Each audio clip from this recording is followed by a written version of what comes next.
রক্তের উপর যারা দাঁড়িয়ে ক্ষমতায় এসেছে, জুলাইয়ের উপর দাঁড়িয়ে যারা ক্ষমতায় এসেছে, তারা নির্লজ্জভাবে জুলাইকে বিকৃত করেছে রাষ্ট্রীয় অনুষ্ঠানে। এই লজ্জা আমরা কোথায় রাখি? শহীদদের রক্তের সাথে এই বেঈমানি তারা কিভাবে করতে পারলো? খুব বেশি নয়, মাত্র 2 বছর আগেই আমরা আমাদের এই দেশকে মুক্ত করতে পেরেছিলাম। আমাদের সকলের সম্মিলিত প্রচেষ্টায় এই দেশের ঘাড়ে চেপে বসা স্বৈরাচার ফ্যাসিস্টকে আমরা দেশ ত্যাগে বাধ্য করেছিলাম। সম্ভব হয়েছিল আমাদের ঐক্যের কারণে, আমাদের উদ্দেশ্যের স্বচ্ছতার কারণে। এই প্রোগ্রামে কিছুক্ষণ পূর্বেই একটি ডকুমেন্টারি প্রদর্শন করা হয়েছে। সেখানে জুলাইয়ের ইতিহাসকে তুলে আনার প্রচেষ্টা করেছিল। সেই ডকুমেন্টারি দেখতে গিয়ে আবেগ আপ্লুত হয়ে পড়েছিলাম, চোখে পানি চলে এসেছিল। কিভাবে এই দেশের জনগণ, এই দেশের ছাত্র জনতা নিজেদের বুক পেতে দিয়েছে গুলির মুখে, কিন্তু দেশের প্রশ্নে, দেশের স্বাধীনতার প্রশ্নে আপোষ করেনি।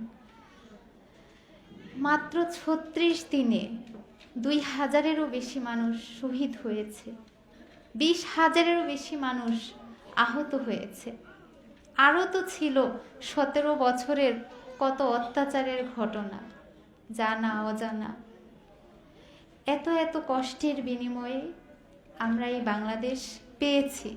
আমাদের প্রত্যাশার পারদ অনেক উঁচুতে ছিল, কিন্তু সেই প্রত্যাশার বিন্দুমাত্র হয়তো পূরণ হয়নি।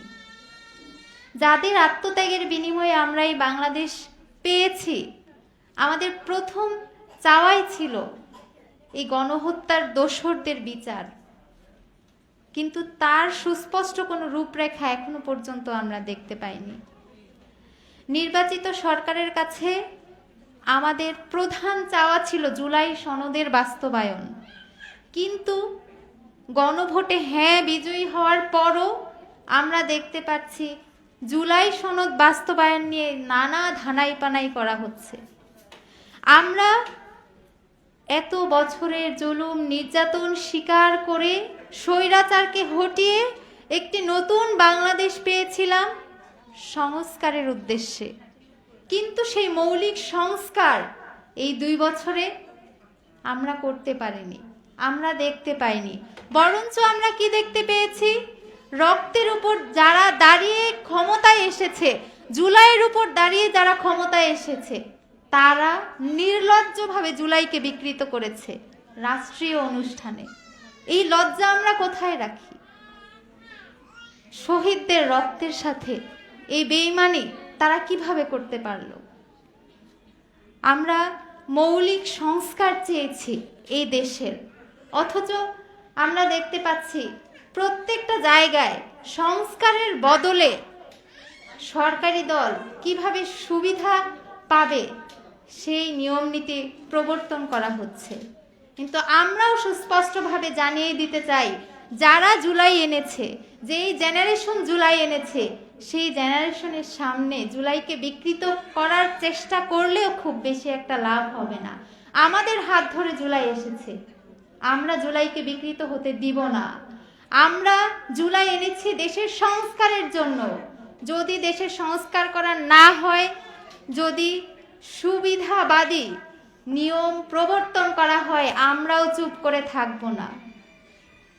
দেশের শিক্ষা প্রতিষ্ঠানগুলোতে শিক্ষক নিয়োগের যে দৃষ্টান্তপূর্ণ সিদ্ধান্ত সরকার কর্তৃক এসেছিল, আমরা রাজপথে নেমেছি সেই সিদ্ধান্তের বিরুদ্ধে। আমরা স্পষ্টভাবে জানিয়ে দিতে চাই, আমরা রাজপথে থেকে স্বৈরাচারী খুনি হাসিনাকে যেভাবে দেশ থেকে বাধ্য করেছি, আমরা কিন্তু এখনো রাজপথ ত্যাগ করি নাই, আমরা এখনো রাজপথে আছি। যদি জুলাইকে বিকৃত করা হয়, যদি জুলাইকে মুছে দেওয়ার চেষ্টা করা হয়, যদি দেশের স্বার্থের চেয়ে দলীয় স্বার্থকে প্রাধান্য দেওয়া হয়, তাহলে আমরাও চুপ করে থাকব না। দেশের ছাত্র সমাজ চুপ করে থাকবে না। দেশের প্রশ্নে আমরা আপোষহীন।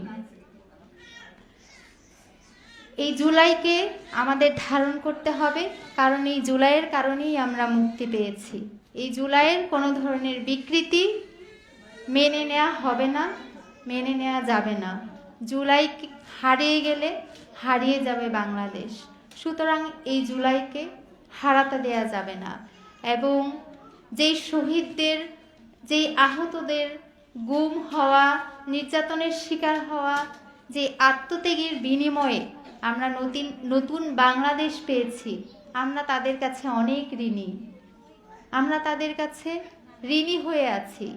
তাদের এই ঋণ তখনই মেটানো সম্ভব হবে যখন আমরা বৈষম্যহীন স্বপ্নের বাংলাদেশ বিনির্মাণ করতে পারব। এবং এই বাংলাদেশ বিনির্মাণের দায়িত্ব আমার, আপনার প্রত্যেকের জায়গা থেকে সচেতন ভূমিকা পালন করতে হবে। জুলাই কিভাবে এসেছিল? প্রত্যেকটি মানুষ অন্যায়ের বিরুদ্ধে যখন কথা বলেছিল তখন জুলাই এসেছে। সুতরাং এখন কথা বন্ধ রাখা যাবে না, আমাদের কণ্ঠকে নিচু রাখা যাবে না। যখনই আমরা অন্যায় দেখব তখনই আমাদের কণ্ঠকে মুক্ত করতে হবে, আওয়াজ তুলতে হবে।